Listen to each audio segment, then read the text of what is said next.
بەیەکسانیا جێندەری هیچ وڵاتێک ژێڕووی ئابووری و جڤاکی و سیاسی نەشێت پێشدا بکەویتن.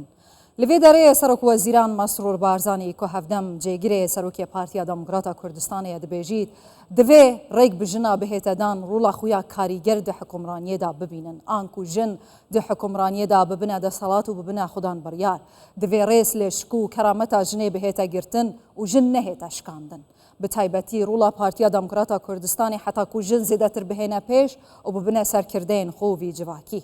ژێ خانما زیبا تەها سکرتێرایەکێتیا ئافرەتان ژێ هەولێرە دپرسم خانما زیبا تو بخێراتیە کوردستان 24 جەنابێ هەوەژی دیگەل vê kombûna bi hizaran ya genc û jinan bû serok wezîran û hevdem ke em bêjîn weke rûla wî ya Evrûke weke cêgirê Serokê Partiya Demokrata Kurdistanê axaft got divêt rûleke zêdetir bi jinên Kurdistanê bihête dan heta ku rûlê xwe yê karîger dê hikûmraniyê da bibînin li herêma Kurdistanê û mafê jinan parastî bî bi yeksanî an ku jin netinê bû maf bû erkî jî divê rola wan bihête dîtin û berçav wergirtin û rol pê bihête dîtin. Tu wekê jinek em bêjîn ya Kurdistanî û ser bi Partiya Demokrata Kurdistanê ve bi taybetî daxuyaniya Evrûke ya cêgirê Serokê Partî çawa dibînî û çawa nirxînî bû dahatûya jinan li vî welatî. سلااو لە تۆ ئیمان خان سلااو لە هەموو بینەرانی کوردستان 24 ئەمڕۆ جێگیری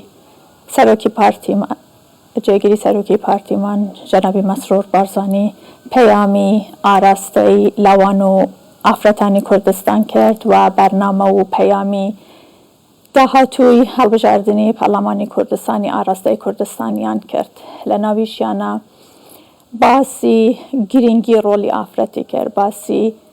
ئەم پێگەیە گەورە و شایستەیە کرد کە ئافرەتانی کوردستان دەتوانن لە ناو کوردستانە ڕۆل و ئەو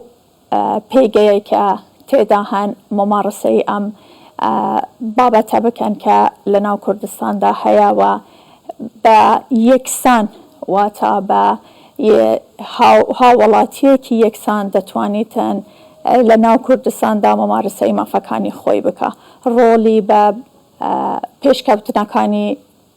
ئافرەتاندا و ئاماژەی بە ئەوەی کرد کە ئافرەتان دەتوانن باشترینەکان بن و دەتوانن توانەکانی خوان لەو پەڕی باشیەوە بەجێ بگەینن و ئاماژەی بەوە کرد کە لە کابینەی نوێمی حکوومەتی هەرێمی کوردستاندا چه ڕۆلێکی گرنگیان هەبووە چ وەکو وەزیر و وەکو هەموو ئەو پێگەیانەی کە لە سکتەرەکان لە حکوومەت لە پەرلەماندا هەبووە بە شێوەیەکی باش بەڕێوەی بردووە خۆی بڕوایەکی تەواو بە توانەکانی ئافرەتانی هەبووە ئەمە لەلایەکی تریشەوە پەیامی ئاراستەی لەسەر بنگەهێ vê daxuyaniya cêgirê Serokê Partî bû jinan û pêdana rolê yeksan bi jinan lê Kurdistanê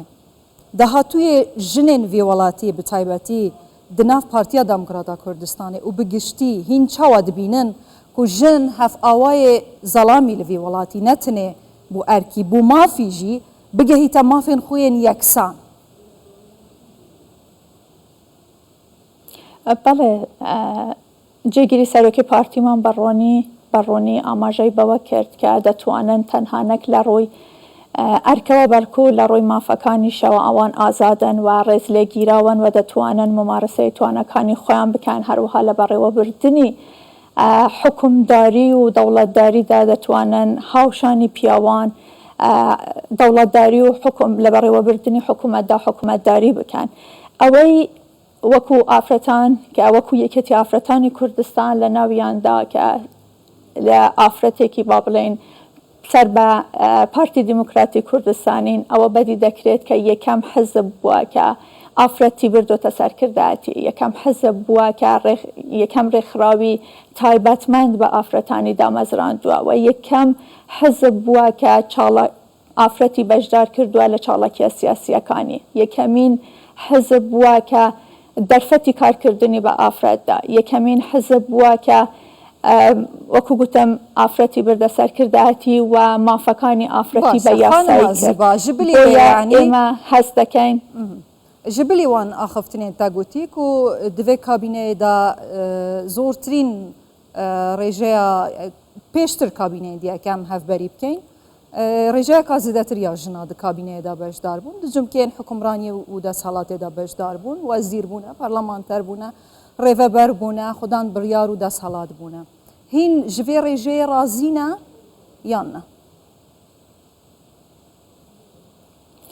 حتما اما کابینه لدوای کابینه چاوەڕوانیەکی زیاترمان لە حکوومەت هەیە کۆنگرە بە کۆنگرە وەکو پارتی دموکراتی کوردستان چاومان لەوەیە کە زیاتر ڕۆڵ بە ئافرەتان بدرێتن و ژمارە و با بڵێن توانای ئافرەتان لە گەشت سێکتەرەکان زیاد بکرێتن ئەمە چ لە بەڕێوەبردنی حکمڕانی لە هەرێمی کوردستان ببیتن چ وەکو لە سەرکردایەتی پارتیمان ببێتن چاومان لە زیاترە. باشە. خانم زیبا تجی دزانی یعنی بتایبەتی ددەمە بانگەشەیەدا هێرش و هەڕەشەیەن زێدە لەسەر ژنات هێنەکردن یعنی چ بوو بانگەشەیە بیتیان ژی بۆ ئارمانج و مەبەستێن خوێن کەسی و حەزبی و مەنتاڵتیاوانیان نەخۆش بیتن لەسەر کاندیدێن ژن ژی هێرشەکە زێدە هەیە و بگشتیژی لەسەر ژنان هەمیشە سەنگەرە یەکەم یە هێرشێ بوونە ژڕووی شەرەف و کەرامەتێ و نامیسێ و لێدانێ و يعني جن هميشه لاواز هاتيه ديتن وليدانا يكم جي برويه جنيه بويا لفي ولاتي بوچی حتی نوکه اف منتالتیه نهاتیه گوهارتن پارتیا دموکراتا کردستان چاوا دشیتن و بیرو رایه و منتالتیه وی تشتی ولی بکت کو ادی نبیتا کلتور اف هیرش و هرشین لسر جنا بوچی ببنه کلتور لفی ولاتی ما نه حیفه حتما ایمان خان ململانه سیاسی هەیە و بەتایبەتیش لە کاتی بانگەشەکاندا و ئەو کە بەڕێزیشت ئاماژە پێدا ئەو هێرشانە زیاتر دەکرێتە سەر ئافراد کە با بڵێن زیاتر ئەتوانن لە ڕۆی با بڵێن لە ڕۆی ئەخلاق و لەوانەیە هەندێک بابەتی کەرامەت و ناموس هەندێک وشە بەکاربێنن کە لەگەڵ نامۆیە بە کۆمەڵگای ئێمەوە ئەمە هوشیاریەکی گشتگیری دەبێتن و پێم وایە پارتی دموکراتی کوردستان یەکێک بووە لەو حزبانە چ لە ناو خۆی با بڵێن پارتەکەی خۆی چ لە ناو حکوومەتدا پێی وا بووە لە ڕێگەی یاساوە و هەروەها لە ڕێگەی هوشیاری تاکەکانی کۆمەڵگاوە بتوانیت کار لەسەر کۆمەڵگا بکاتن و هوشیاری بڵاو بکاتەوە هەر کاتێکە هوشیاری لە ناو تاکەکانی کۆمەڵگا بڵاو ببێتەوە واتە ئەم هوشیاریە بە جۆرێک بڵاو دەبێتەوە کە وەکو ئەوەی کە جەنابی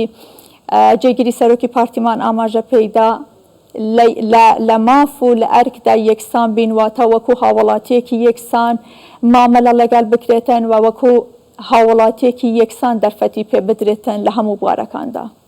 باشە خانم زیباتەهان و بنێرینە هەوا حتا زیاتر دەرفەت بژنا بهێتە دان بکەویتە ناوجمگێ دەسەڵاتی و ببیتە خوددان قرار بتایبەتی هین دەبێژن وەکی پارتی مەباوەری بژنێدا حتا ئەف باوەریە زیاتر بیت بڕای ئەوە ئەف هەڕەشە دێ کێمتر بن لەسەر ژنێ و کەرامەتە ژنێ لەوی وڵاتی دەژن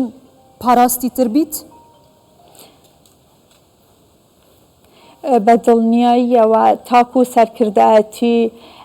با بڵێن لە حکوومەت چ لە سەرکردایەتی لانە سیاسیەکان ئەگەر بە هەموو لانەوە وەکو بیرکردنەوەیەکی سەرکردایەتی پارتی دموکراتی کوردستان بیتن بۆ بابەتەکان بە تایبەتی بۆ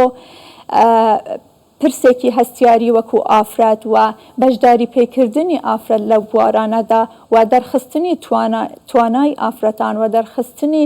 هەموو ئەو پەیامانە کە لە ڕێگەی ئافرەتەوە دێتە ناو کۆمەڵگادا ئەوە پێم وایە باشترین چارەسەر دەبێتن باشترین بابەت دەبێتن بۆ ئەوەی کە کەمتر تووشی ئەو هەڕەشانە و تووشی ئەم